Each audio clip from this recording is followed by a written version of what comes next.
What does my signal say? Boom. All right. So the screen tells me that we are live. What is going on, people? All you beautiful, amazing folks out there in the Omniverse.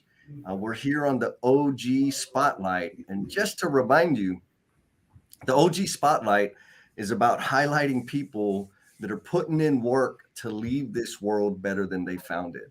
And today I have like a super, super, super special guest to me personally, Mr. Bryant Sanders, who kind of popped some stuff in my brain here and helped me see continuous improvement from a totally, totally different perspective. Mr. Bryant, how you doing this morning, sir? I'm doing great, Jesse. How are you? Oh man, well, I'm excited. I'm goofy. I'm having some fun here. Um, so I imagine you're still out there twisting minds. I mean, I say twisting because it's kind of how it felt for me, but it also is like that's how it needed to be for me. Mm-hmm. What are your Well, thoughts? well, just I don't think that I'm out there like twisting minds from with a negative kind of connotation point of view. But when I had my kind of learning and growth and development, the term that we called it was being pulled through a keyhole. So whether you're talking about twisting minds or being pulled through a keyhole, you can imagine what that's like. And so, in this work that we do, and I think that you're familiar with, and I hope that your audience is familiar with, in bringing improvement to where the work is being done, it means, yeah, sometimes we got to take on a different way of thinking and acting. And sometimes the acting has to come before the thinking. But people need support. I needed support. If we've all arrived, then no need to we just pack it up and do what we're going to do for eternity. But we haven't, and we still have a lot more work to do in fixing. I shouldn't say fixing. I should say in helping people understand that. If guys like me who do support work, I add value from afar, but there are people who work every day that really make the value for those products that we use, services we use, and we need to help make their work easier. Absolutely. And I've told people, I've mentioned to many people how you've contributed to my current understanding. And I hope that doesn't take any credibility away from you that I associate. Like I'm running street cred off of you, Mr. Bryant. I'm like, man, Brian, like he got it going on. I spent some time with him. Um, but there's two like really important stories that like or experiences that I share a lot with people. One was the first time before we met, I got a call. My boss said, I need you to clear your schedule next week. I need you to be at this job and you're going to be there all week because we're bringing in some consultants. And I'm like, okay, like, am I chaperoning? I'm not following. I said, well, they're going to teach you how to study work. I said, you're going to teach me how to study work? Like, I'm a foreman. I've been in the trade. I came up into the field. Like, I know how to study work. And after I think maybe the first day of hanging out with you, I'm like, oh man, like yes. I've not ever, my definition, what I understood studying and proven work was more like the Flash, the superhero, the Flash running by and high-fiving people, but he's going so fast that he's breaking people's arms. That's what I was doing. I'm glad you. Shouldn't say you stopped doing that, but I'm glad you stopped doing that. Yes, yes. And you gave me a totally different perspective. Oh, look, we got some people coming in. Miss Heather Ormondi coming in from Oklahoma City. She is also, Bryant, one of the afflicted continuous improvement brains out there in the world. What's going on, Heather? And then we got Mr. Clyde King. He's checking in on his lunch break. Oh, great. Nice. Carpenter by trade. He's out there making it happen. And so I want to stick with that story. You helped me like recalibrate the lenses through which I looked at continuous improvement. And you also talked about like being pulled through a keyhole. And I know what that feeling was because I felt like that's what you were doing. Um, and so my first, I guess what I'd like to know or help people understand, you were the coach in this circumstance. You didn't know me at all. You didn't know the group at all. You came in, you were helping us. Um, and there was like this concoction of care, confidence, assertiveness that you brought us through that helped me learn, that helped shift my thinking. Mm-hmm. And so how, like, was that something that you're consciously aware of? Is it something through years and years of coaching people and coaching and supporting enterprise efforts that is there like a script? Like, what's the secret magic, Bryant? Secret magic. I was, yeah. Jesse, it's growing through it. It's yeah, I would say first, it's the organization that I spent most of my career in. I think I was very fortunate. What I bring to the table, I'm not the inventor of it. I can't take credit for it. I stand on the shoulders of a lot of guys, kind of, I'm going to call them the guys who taught me, who pulled me through the keyhole, who came before me. But along the path, I had some very poignant experiences that immersed me in the situation where I had to learn, or at least become familiar with, coaching and coaching techniques. I was put in a situation as a junior member of the organization to lead and coach more senior members of the organization.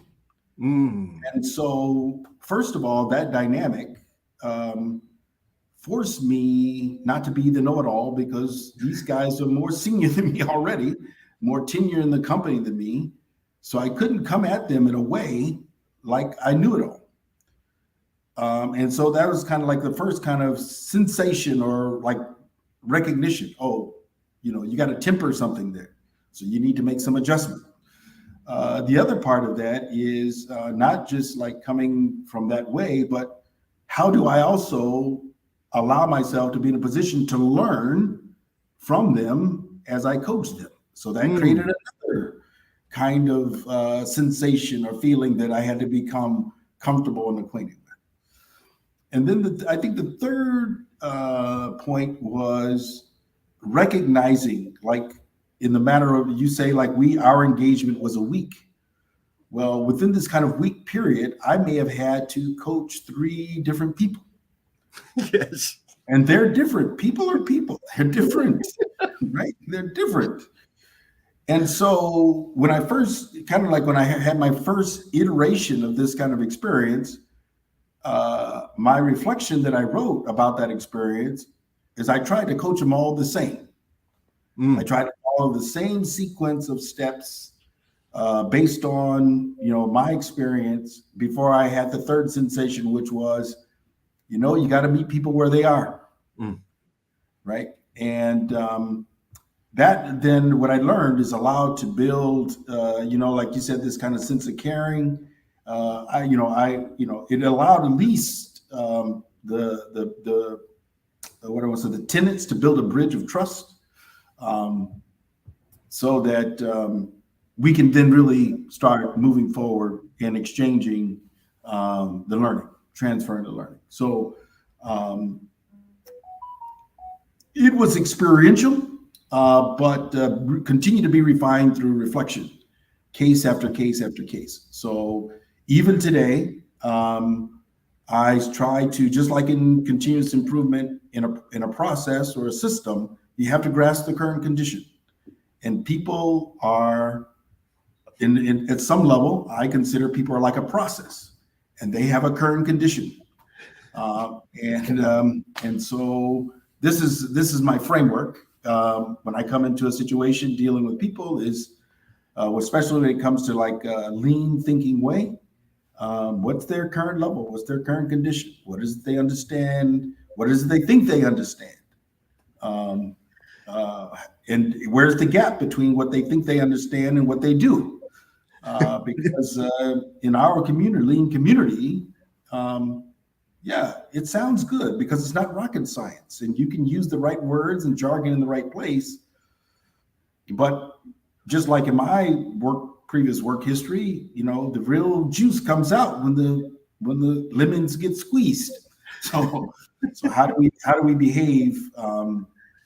Is it consistent with this kind of lean thinking? And so you just meet people where they are, understanding that's the current condition. Doesn't mean that, like in your case, I tried to understand your current condition, but I was more interested in the target state, right?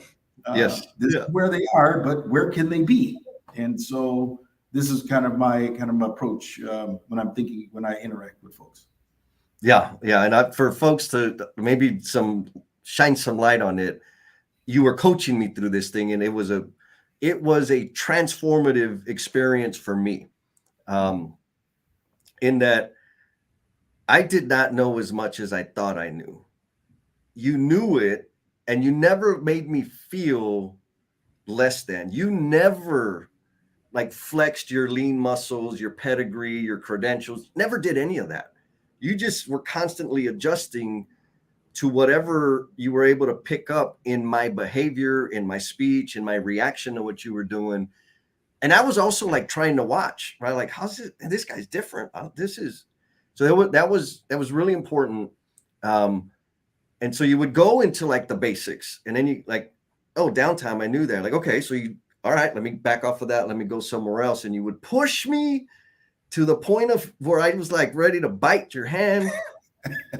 And then, like right before I bit your hand, you would back off and give me some space. I'm like, man, what is this guy doing?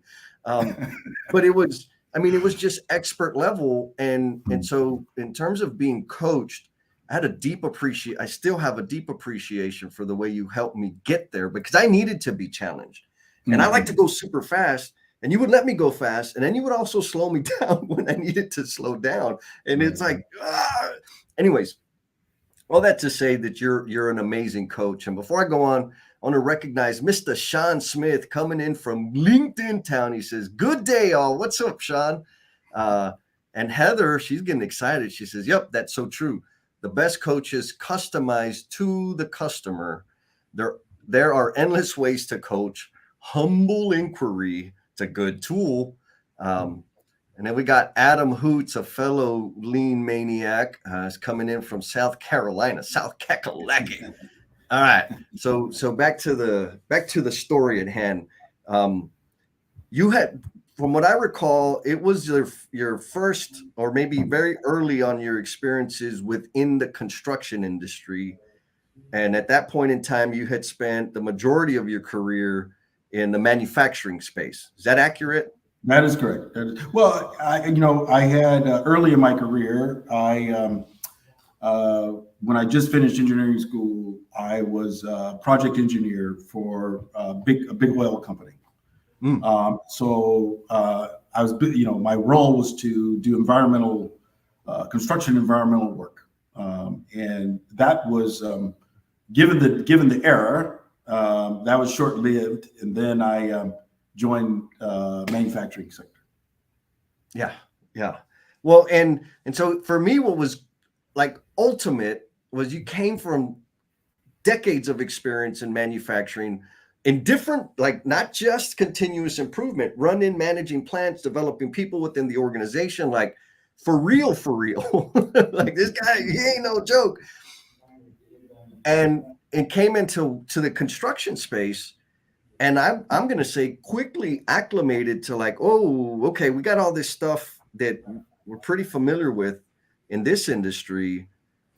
And we got to do some adjustments, some tweaking. We got to be a little bit agile here to practice it in the construction space, specifically with what we were doing, because it was pretty intense, but the test cycle, they were finite. Like the work would be done and brand new experiment all over again.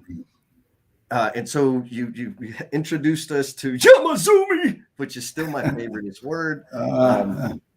The 3 C's, and another really pivotal moment that you've helped transform my thinking and particularly my coaching.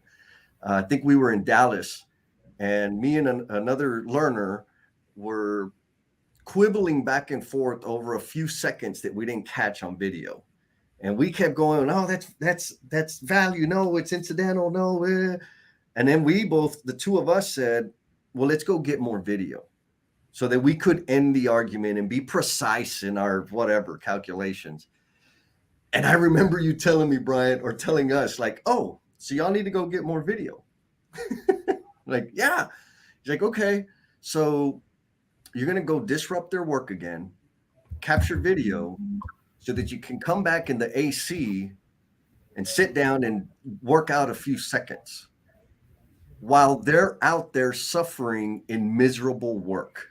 Mm-hmm. And I said, oh, that, I mean, I don't know if you remember that, Bryant, but I remember, I'll never forget it. Like, oh my God, why are we spending, because we have these conversations on LinkedIn and we have these conversations on site and the groups quibbling over the minutia of what, who, what. And you help me understand, like, go make the damn work better for the people doing the work. Right, that's right. What we're here for.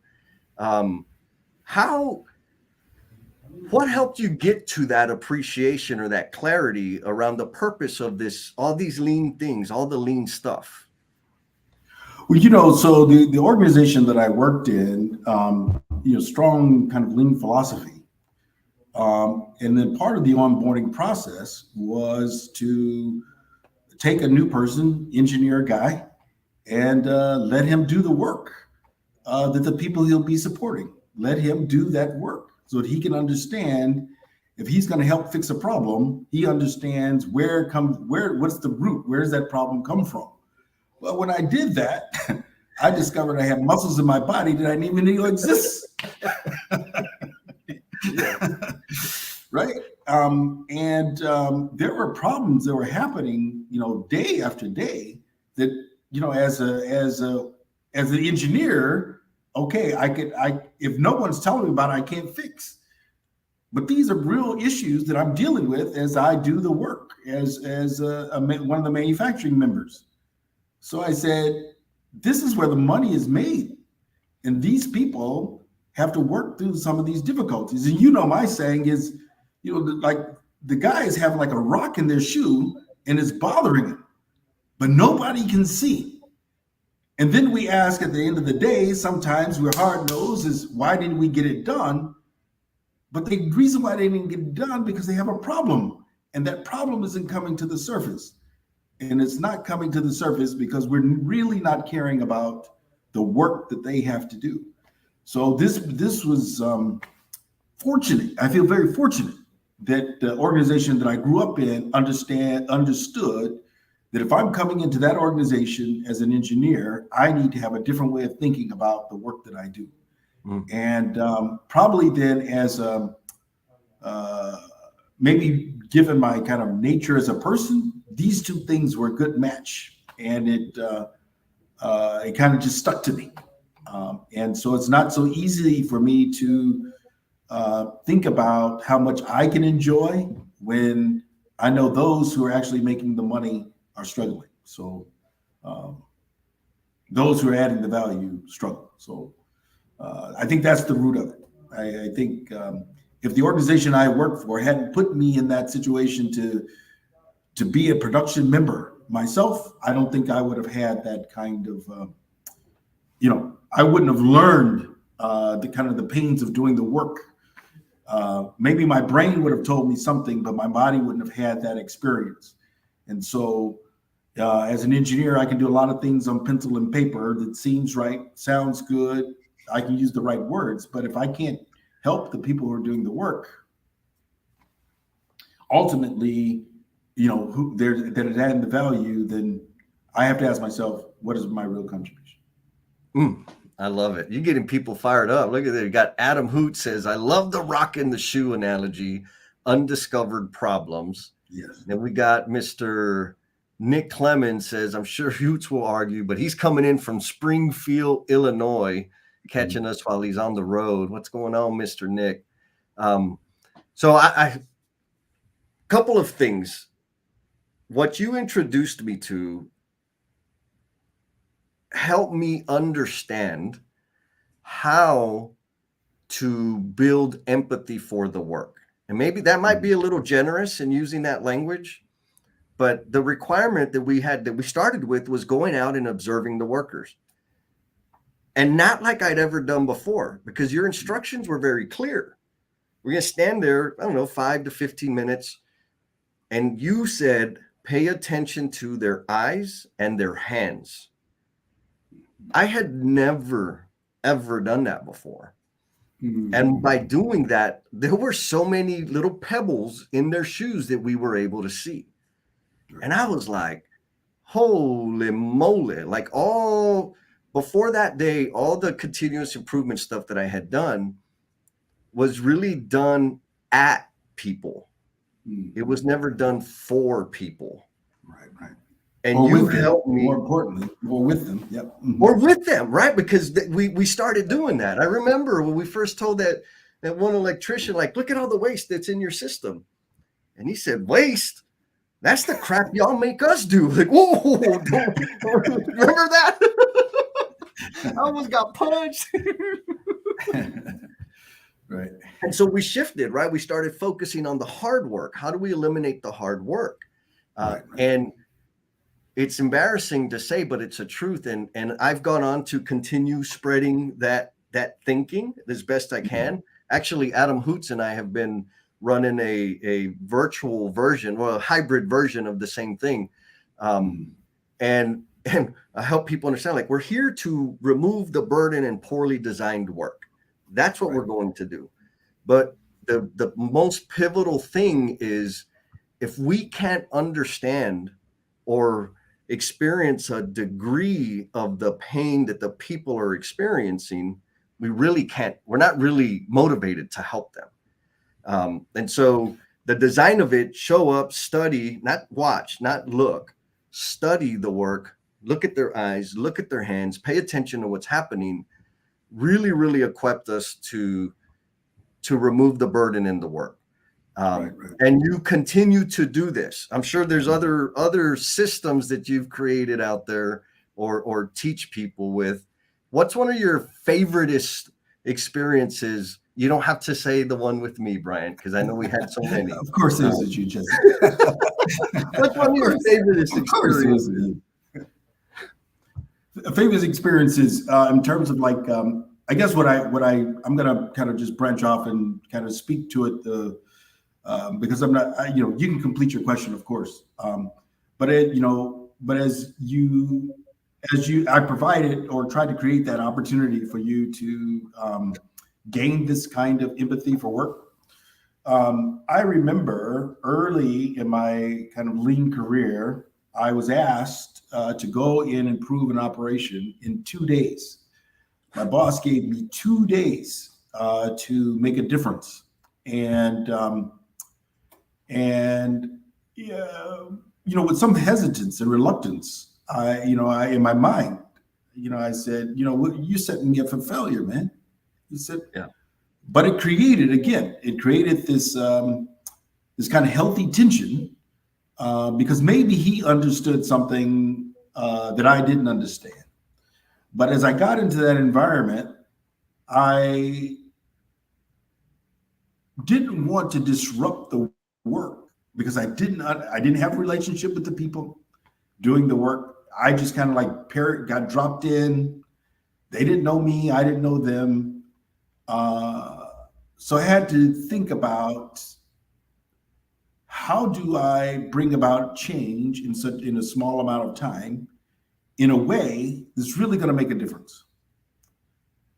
So as I watched the work, I saw the lady struggling with having gloves on and being able to take a sticky back off of a piece of foam and to take that paper and to put it in a plastic bag next to her workstation. And so I said to myself, let me just hold the bag open for her. So she's not like wrestling, having this, sumo wrestling match. Yeah. With this. She said, thank you. That was the first indication that I'd done something right. She said, "Thank you." And I held the bag, and that opened the door. I held the bag for her every time, and I stood there for about 2.5 hours holding the bag as I studied her work. But that opened the door for me to build communication with this lady that I didn't know. I did something for her before I asked her to do something for me. And I did something that helped her work that she had to do every day and that she probably had been doing every day for years and nobody had paid attention to. She said, "Thank you." That was the first indication that the door is open. How can I proceed? And within 2 days, we were able to get her output from sub 50 units per hour to plus 61 units per hour. But it wouldn't have happened. It wouldn't have happened without first addressing something that she had an issue with. And so that's what gives me this kind of sense of how should we, as you talk about seeing the work, more specifically in the industry, construction industry, as I observed and talked to people, and as I observed you and observed others, I said, these guys are walking by, but they don't see. They see, but they don't see.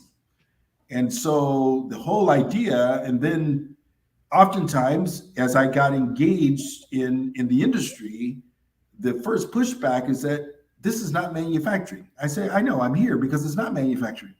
You're absolutely right. That's why I'm here, because it's not. I'm no longer in manufacturing. This is where I'm working, right? Of course, it's not manufacturing. But what is it about your work that you need to see and understand that you're not seeing? Because it's not about manufacturing. It's about how you, as the leader, how you are supposed to be supporting the folks doing the work. How do you see the work? Where do you see? How can you see the issues in the work? And then using the framework that I had learned from before and helping people see the work. Yeah. I'll say this, Bryant, and one of the learners that was in the virtual deal, SQI, that Adam Hoots and I did, he said their quote was, "This is just a human thing to do."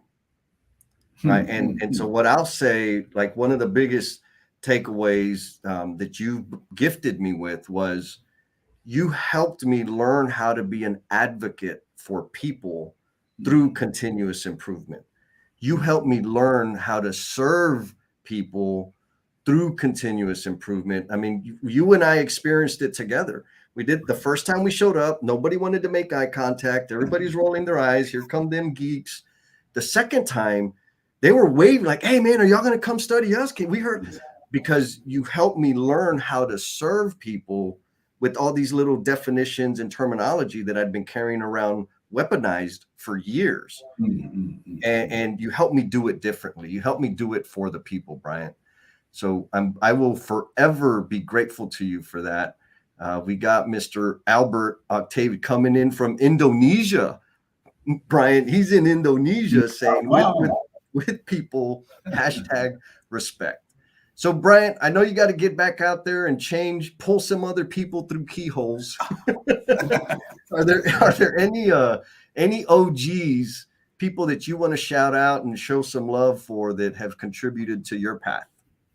Oh, wow. The list is endless, but let me just kind of group it together. So to my folks that over the years that I served with in the automotive organization, it is those folks that not only that we spend many long nights and doing a lot of Kaizen cycles and things.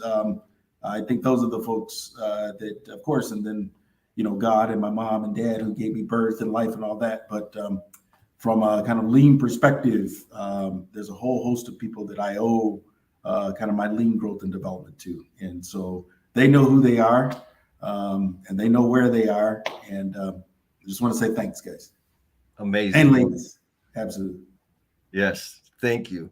When Heather, we struck a chord with her, she says, do something to help someone before you ask anything from the people you are observing. Serve them, till the ground, cultivate that emotional capital. Like, these are all things that you taught me, Bryant. And I do my best to, I don't know if I pull people through keyholes. People tell me that I kind of kick them off the ledge, which I think is similar. Well, if you kick them off the ledge, you just got to make sure that they know that you have a tether that they're not going to hit the bottom. Yeah. That's good. I don't tell them though. I need to tell them. That'll be better.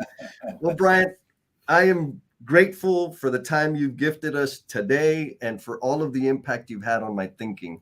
And with that, we'll say bye to the Omniverse until next time. See you later.